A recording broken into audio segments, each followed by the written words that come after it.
Hi everyone, hope you're doing well. Has anybody ever been in this position where they've been deep in supplication, prayer, and maybe have been depressed previously, not knowing how to get their answers, and so they're trying to forge a relationship with God, and then this happens out of the blue. Somebody calls, and they may say things to you during that conversation when they call that seem to steer you back from where you were. And how many people have actually come into the Jehovah's Witness religion with this method? Well, it won't happen to those that are born in, but it will happen to those that have perhaps had a previous life outside of any religion, just doing their own thing, and then they get to a point, a crossroads in life, and they start looking for deep and meaningful answers, and then something like this happens. Now, the Jehovah's Witnesses attribute this to the angels directing the preaching work. They say that the angels will probably be scouring for good-hearted, Christian-minded people, and that when they spot them, they try to direct the preaching activity and those taking part in the preaching activity to those that need help. I don't know what you think about that. I don't know whether you believe that's to be true or not. It might be. I don't know. It's a bit difficult to say, really, isn't it?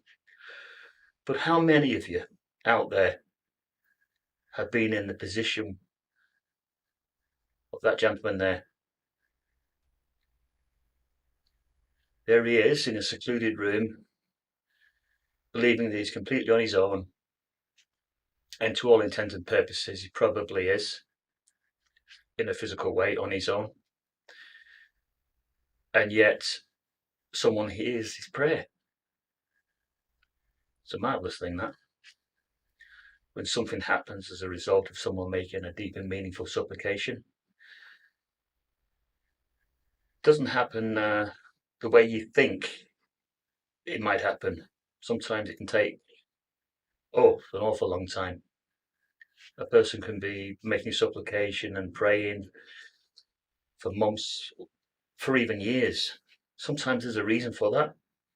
We don't always see it as a physical person, as a human being on earth. We don't always know why it takes so long for someone to receive an answer. There has to be a good reason for it.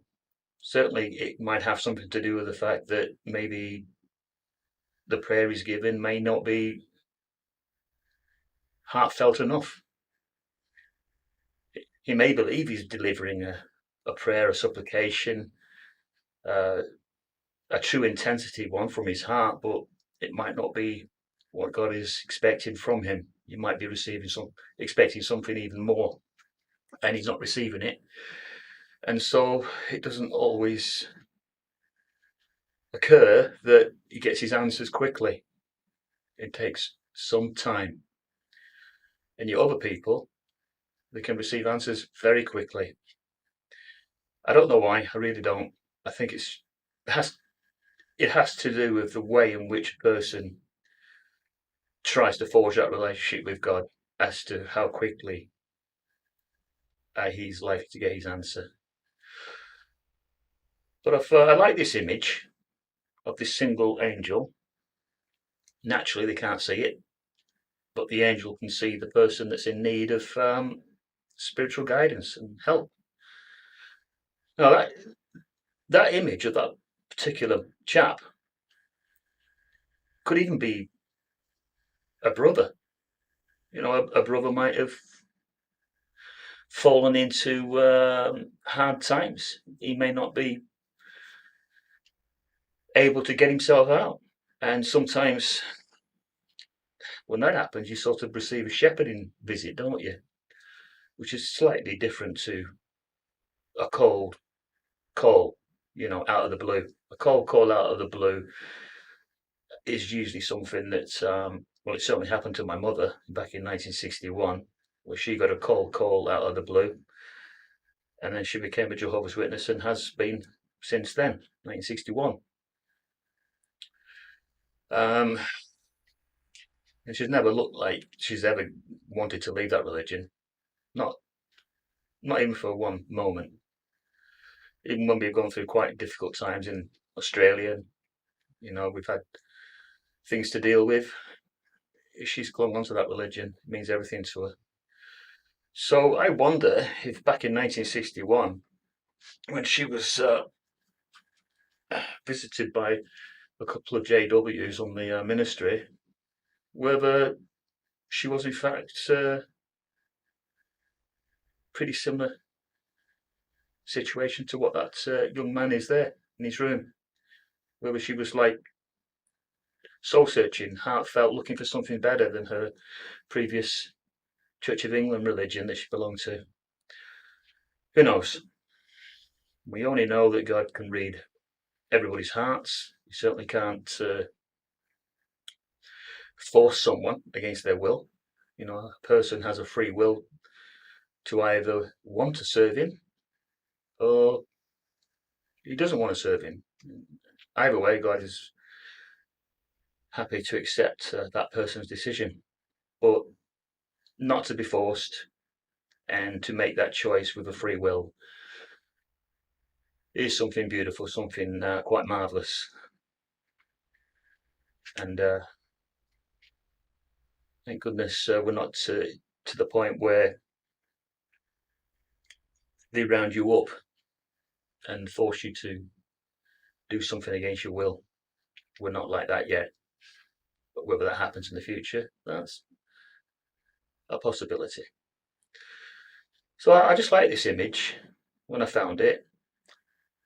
I often look at that chap in his room like that, and I think that in the past that's probably been me.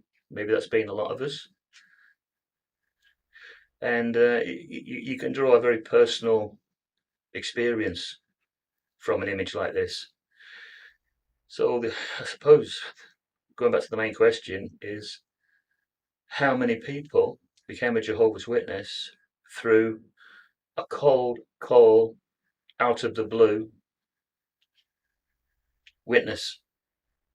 A cold call out of the blue witness that they weren't expecting, but they were at the time looking for some answers for their the life that they were leading at that time. And from this cold call out of the blue visit, they started to study with the Jehovah's Witnesses, and then they became a Jehovah's Witness by dedicating their life and getting baptized. How many people came into the religion that way? Thank you. Oh, my back's gone. Oh.